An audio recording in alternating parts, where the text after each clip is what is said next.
Imagine a world where a single empire controls almost everything that matters, from the icy frontiers of Britain to the burning deserts of North Africa. One flag flew everywhere. One law governed the people. One currency was used across the land. This was Rome at its absolute peak, powerful, confident, and seemingly unstoppable. For nearly 200 years, the Roman Empire lived through a period historians later called the Pax Romana. It was a golden age of peace and order. Trade spread across continents. Roads stretched like veins throughout the empire, connecting distant cities.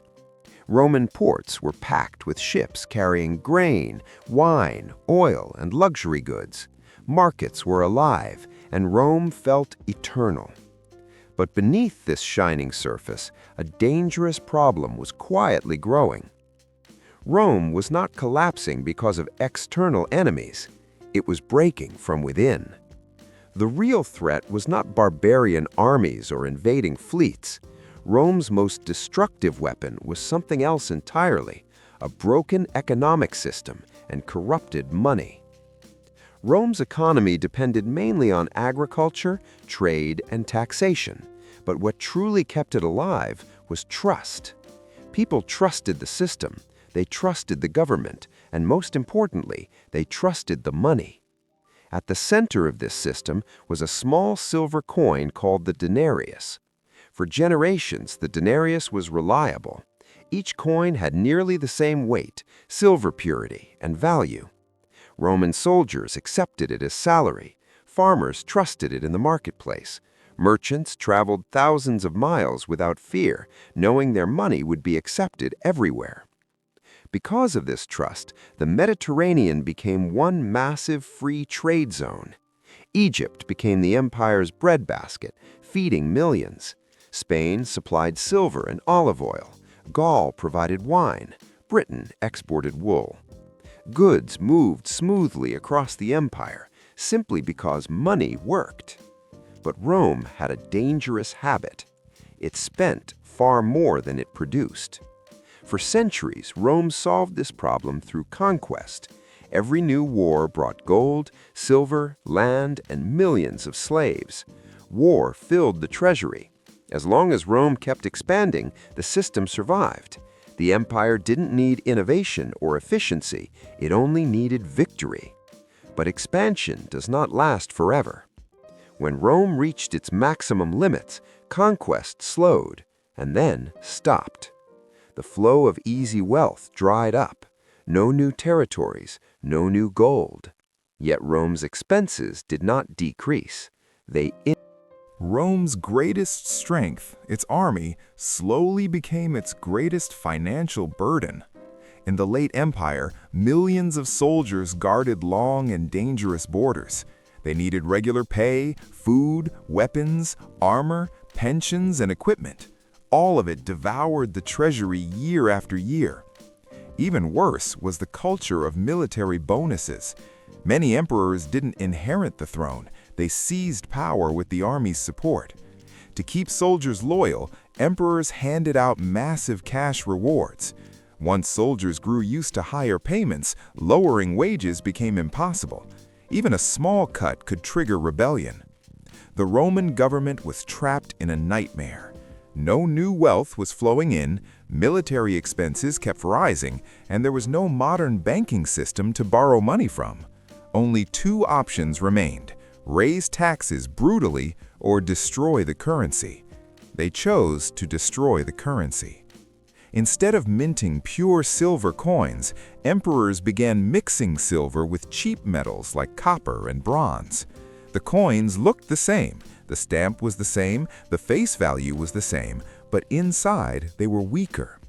At first, people didn't notice. Then they did, and trust began to collapse. Each new batch contained less silver than the last. Over time, the denarius went from a reliable silver coin to nearly worthless metal. By the 3rd century, some coins contained almost no silver at all. Money still existed, but belief in it was gone. And when people stop believing in money, prices explode. Inflation swallowed the entire empire. Food became expensive, savings lost value overnight, a lifetime of work could vanish in months. The Roman middle class, shopkeepers, craftsmen, clerks, was completely destroyed. Only landowners survived, because when money collapses, land holds its value. Merchants stopped accepting coins. Long-distance trade broke down. Barter returned. Sometimes soldiers were paid in food and clothing instead of money, because even they didn't trust the official currency. Rome, once the world's most advanced economy, began moving backward. Desperate emperors tried to force solutions. Price controls were imposed. Selling goods above official prices became a crime, sometimes punishable by death. The result was catastrophic.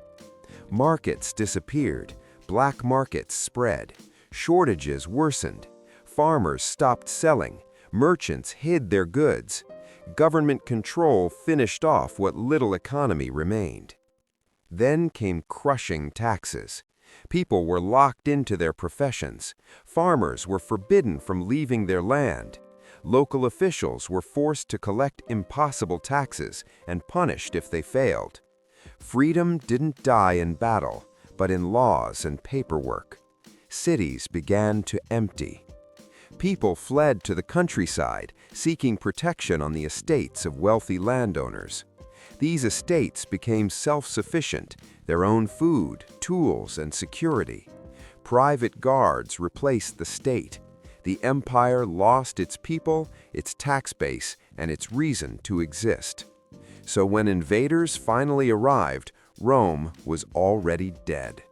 There was no resistance, no loyalty, no reason to fight. Rome didn't fall in a single battle.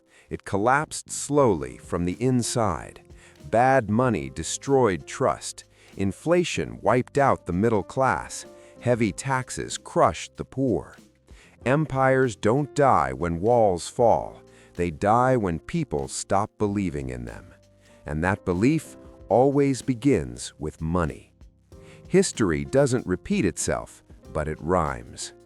If you want more powerful stories hidden inside history, like, subscribe, and stay curious.